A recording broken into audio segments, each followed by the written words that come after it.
Agora 9 horas e 23 minutos e o Band News Manaus fala agora sobre a volta às aulas da rede pública estadual aqui na capital amazonense. Estudantes do ensino médio voltam às salas de aula no dia 10 de agosto, na próxima segunda-feira. Já nas escolas que possuem ensino fundamental, o retorno está marcado para o dia 24. De acordo com o governo, a retomada será escalonada em parte dos alunos em casa, assistindo aulas pela TV e internet, e outra parte fisicamente nas escolas. As unidades de ensino terão pias para lavar as mãos, álcool em gel e aferidor de temperatura. Sobre este assunto, está conosco ao telefone o secretário interino da Educação, Luiz Fabian Barbosa, a quem a gente cumprimenta e agradece por ter atendido aí a nossa ligação. Ótimo dia, secretário.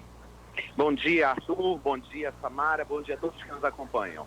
Secretário, a pasta de Educação anunciou há um mês que cerca de 12 mil professores seriam testados. Isso é a pasta municipal. Já a SEDUC planeja fazer o mesmo na rede estadual. Os professores farão algum teste para a Covid-19? Bem, na verdade, os últimos 60 dias de trabalho, a SEDUC tem dedicado à construção de um plano muito consistente de retorno às atividades presenciais. Esse plano ele se sustenta em alguns eixos: o eixo pedagógico, o eixo de cuidados com a saúde e o eixo de cuidados com a saúde socioemocional, psicossocial dos nossos servidores e estudantes. Então, seguimos todas as orientações da FVS no que diz respeito à implementação dos protocolos de segurança e no que diz respeito à testagem em massa, não é essa a recomendação da FVS.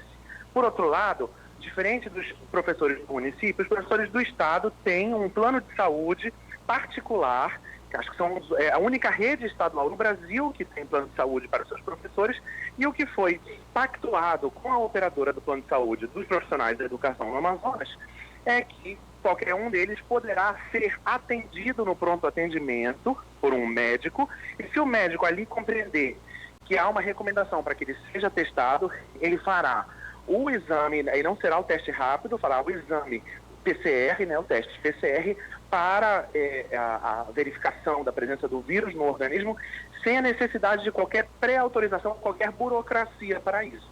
Então, o que nós estamos garantindo é o atendimento e a testagem mediante requisição médica.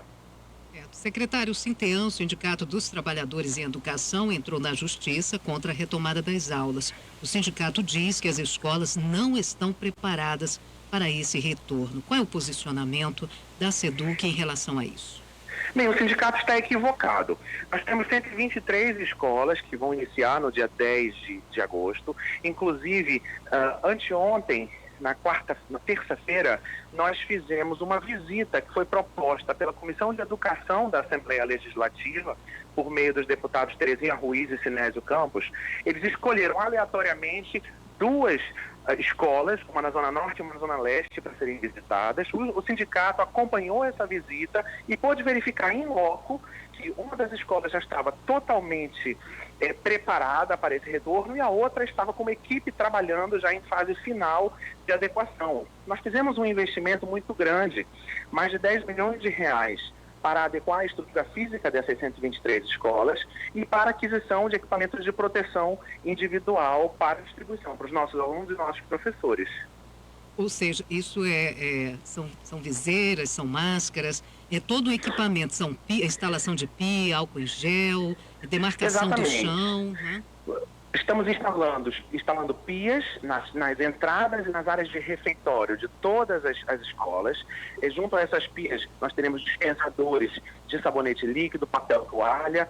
Então, o aluno, quando entra, vai limpar a sola dos seus sapatos num tapete sanitizante, vai ter a temperatura aferida, e depois nós temos dispensadores de álcool em gel e toques de álcool em gel espalhados por toda a escola. Cada sala de aula terá um dispensador de álcool em gel, e nós já temos quantidade de material de limpeza e desses EPIs suficiente para toda a rede e para garantir 6 meses de funcionamento.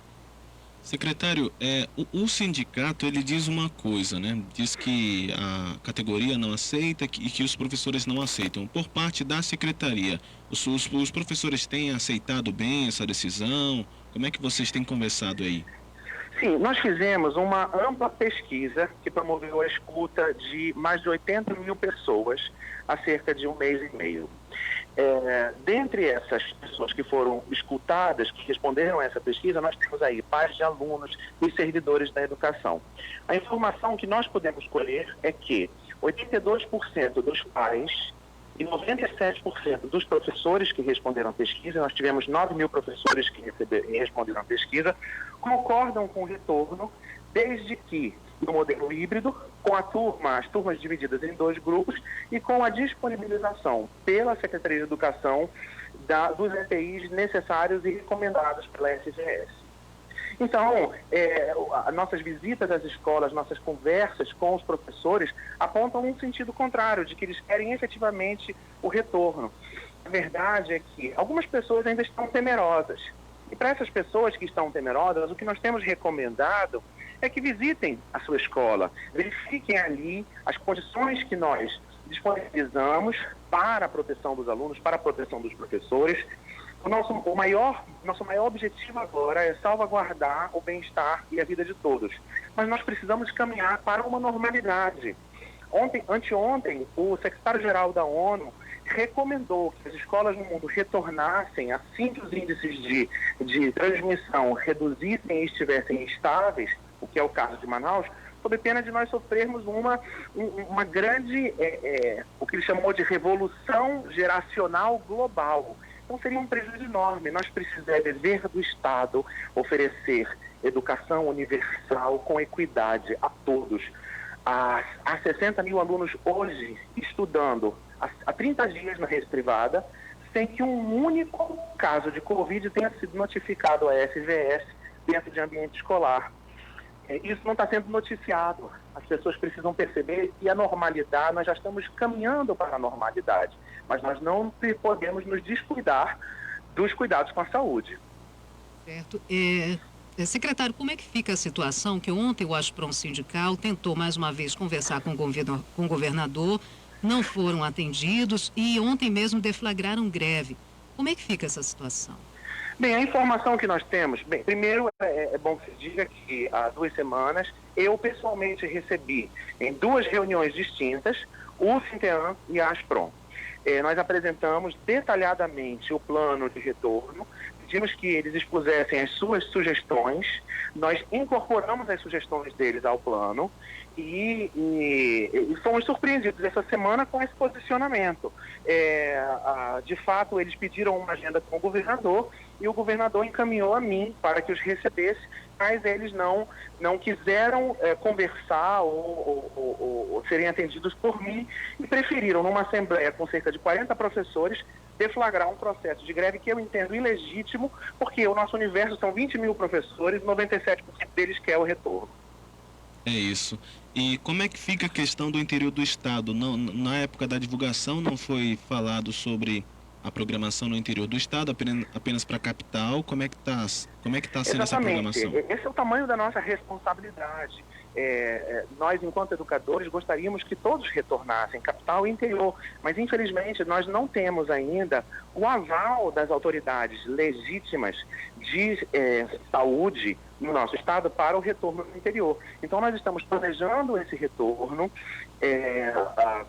tendo como referência, isso é apenas uma referência, talvez o mês de setembro, e no aguardo de uma definição, de uma autorização da FGS para esse retorno. Nós não tomamos essa decisão sozinhos, nós escutamos e seguimos a orientação da maior autoridade legitimada do nosso estado em vigilância sanitária, que é a SBS.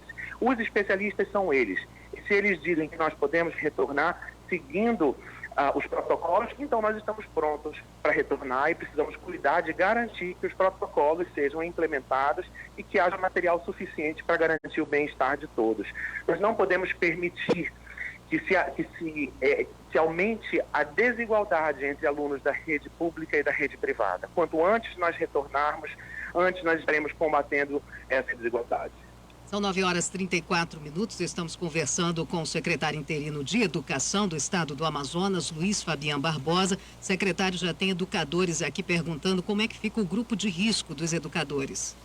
Bem, o grupo de risco, primeiro é preciso que a gente faça uma separação entre as redes. Há muita gente fazendo confusão entre rede estadual e rede municipal. Nós estamos tratando apenas da rede estadual no município de Manaus.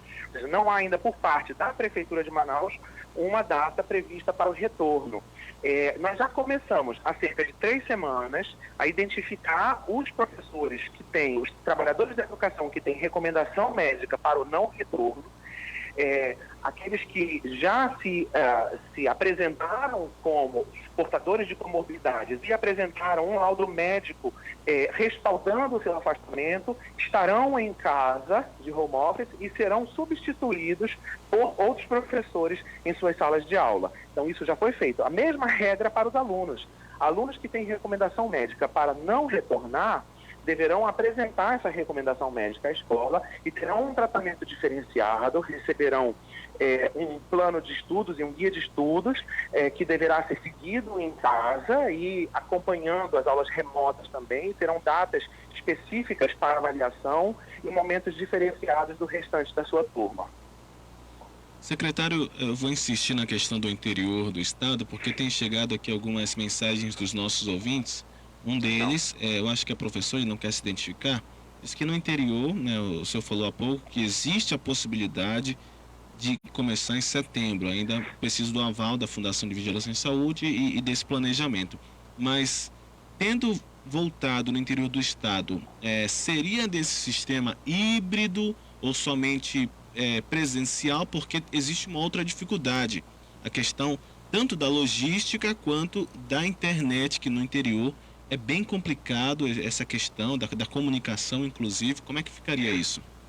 Sim, quando a gente fala em um modelo híbrido, não necessariamente a alternativa não presencial será o aula em casa. Então, quando nós nos afastamos das atividades presenciais, no dia 16 de março, nós propusemos ao Conselho Estadual de Educação que aprovasse uma resolução criando um regime especial de aulas não presenciais. Então, a aula em casa é apenas uma das estratégias. Existem outras estratégias que podem ser utilizadas para atividades não presenciais e, para isso, nós produzimos na Secretaria guias de estudos com exercícios que vão promover a revisão de todos os conteúdos já ministrados pelo aula em casa. Isso tudo impresso a ser distribuído pelo aluno. Então, a estratégia para o interior ela é outra, porque ela deve considerar a realidade dos alunos de cada município. Os municípios que têm a transmissão do aula em casa terão um tratamento, os municípios que não têm a transmissão do aula em casa terão um tratamento diferenciado. Então, a gente precisa olhar individualmente para cada situação. Em educação, cada aluno é importante, ninguém pode ficar para trás. E a gente vai ter soluções customizadas para cada município. Aproveitando dessa importância que cada aluno tem na rede estadual de ensino, o nosso ouvinte, o Zé da Redenção, participa por meio da internet acompanhando a nossa live e pergunta o seguinte, secretário: os cuidados mentais, qual o plano de atuação? Farão um trabalho psicossocial como é feito na Escola Estadual Senador Manuel Severiano Nunes pela equipe do projeto Popai? Exatamente, Severiano Nunes já tem uma experiência muito consistente em cuidados com a saúde socioemocional ou psicossocial, né?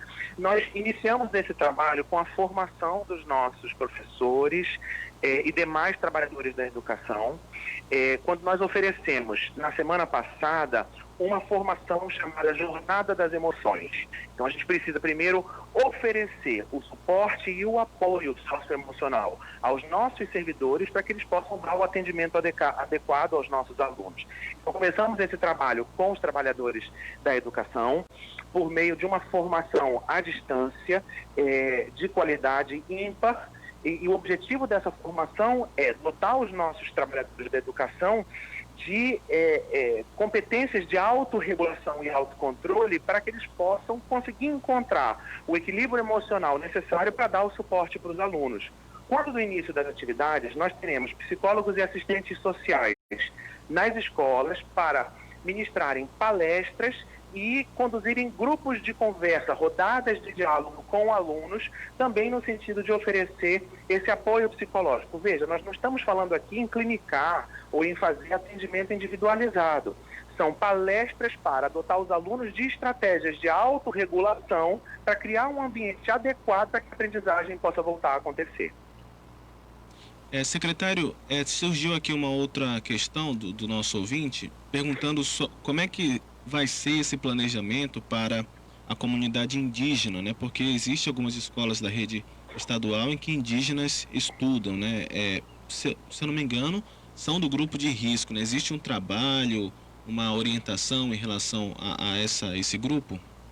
Sim, o grupo indígena específico não retorna agora e retornará junto com o interior à medida que nós formos iniciando os ciclos de retorno no interior. A maior parte das escolas indígenas fica no interior e os índices de transmissão ainda não estão baixos nessas áreas, principalmente a gente está falando aí de Benjamin Constant, São Gabriel da Cachoeira, que são as áreas onde se concentra o maior número de escolas que atendem à educação indígena. Então não há ainda uma previsão de retorno para eles, mas nós teremos um plano também individualizado para atender a essa população que precisa de um cuidado redobrado. Secretário, uma das dúvidas que aflige os pais e as mães e os nossos ouvintes participando bastante com essa pergunta, como é que é a volta às aulas neste momento? Parte volta, fica presencial e parte ainda fica em casa? Como é que está funcionando? Exatamente. Então, nós teremos 123 escolas que retornarão às atividades na próxima segunda-feira. São apenas as escolas que atendem o ensino médio na capital do estado. Cada turma será dividida em 2 blocos, o bloco A e o bloco B. O aluno se insere no bloco A ou no bloco B considerando a letra inicial do seu nome. Então, a divisão foi alfabética. As escolas, elas já informaram, e se não informaram, é recomendável que os pais entrem no site da SEDUC, educação.am.gov.br, para verificar em qual dos blocos os seus filhos se enquadram. Os alunos que se enquadram no bloco A assistirão aulas presenciais às segundas e quartas-feiras. Quem se enquadra no bloco B assistirá aulas presenciais às terças e às quintas. Então serão 2 dias de aula presencial. Nos dias em que o aluno não estiver assistindo aula presencial, ele ficará em casa acompanhando as aulas remotas pelo programa Aula em Casa, que é transmitido pela TV aberta, a TV Encontro das Águas, pelos canais 2.2, 2.3, 2.4 e 2.5. Durante esse período, o Aula em Casa terá uma carga horária estendida para que nós possamos, até o final de dezembro, até a terceira semana de dezembro, implementar as 800 horas necessárias para o encerramento do ano letivo. Então, nossa ideia, a nossa intenção é que nós possamos finalizar esse ano letivo de 2020 até a terceira semana de dezembro e em janeiro todos estarão gozando das férias escolares para reiniciarmos a partir de fevereiro de 2021 na capital. O plano para o interior vai ser diferente, porque se nós começarmos no interior em setembro ou depois disso, muito provavelmente nós não conseguiremos encerrar o ano letivo de 2020 em dezembro. A gente deve invadir um pouquinho do ano de 2021. É isso. A gente conversou aqui com o secretário. Tem muitas questões. Ainda tem muitas questões. Tem muita gente em dúvida, mas infelizmente o tempo não cabe todas as dúvidas. Curto. É verdade, esse é um momento isso na verdade é um assunto que está sendo muito discutido no Brasil inteiro e no mundo inteiro. E da mesma forma que o Amazonas foi referência nas aulas remotas, olha só, a gente suspendeu as aulas dia 16 de março, 5 dias depois a gente lançou a Aula em Casa. E nenhum estado tinha ainda lançado sua solução de aula remota. E mais do que isso, olha que isso é um motivo de muito orgulho. Hoje existem 5 estados no Brasil que estão transmitindo as aulas produzidas pelos nossos professores amazonenses. São 4,5 milhões de alunos no Brasil dependendo das nossas aulas. Da mesma forma que a gente foi referência nas aulas remotas, nós seremos referência nacional também do retorno às atividades presenciais, porque nós estamos cuidando de cada detalhe, porque são todas crianças que precisam ter acesso à educação novamente. O futuro deles depende de cada um de nós. Secretário, rapidamente, nosso tempo já estourou, 30 segundinhos. Vocês usaram algum tipo de referência da rede particular que iniciou no dia 6 de julho do mês passado? Sim, nós usamos referências, na verdade, buscamos referências nacionais e internacionais. Nós somos parceiros da Unicef. A Unicef compartilhou conosco as melhores experiências mundiais e aquilo que foi possível, que é execuível no estado do Amazonas, foi implantado aqui. E, obviamente, o regulamento estabelecido pela FVS, que vale para as escolas privadas, também vale para as escolas públicas. Então, é natural que os protocolos sejam muito parecidos. Daí, secretário interino da Educação do Estado do Amazonas, Luiz Fabiano Barbosa, conosco hoje falando sobre a retomada das aulas que começa na segunda-feira, dia 10. A gente vai continuar acompanhando e faço aí já o convite para estar conosco em outras oportunidades para falar sobre esse início das aulas. Muito obrigado, bom trabalho. Muito obrigado, bom dia a todos.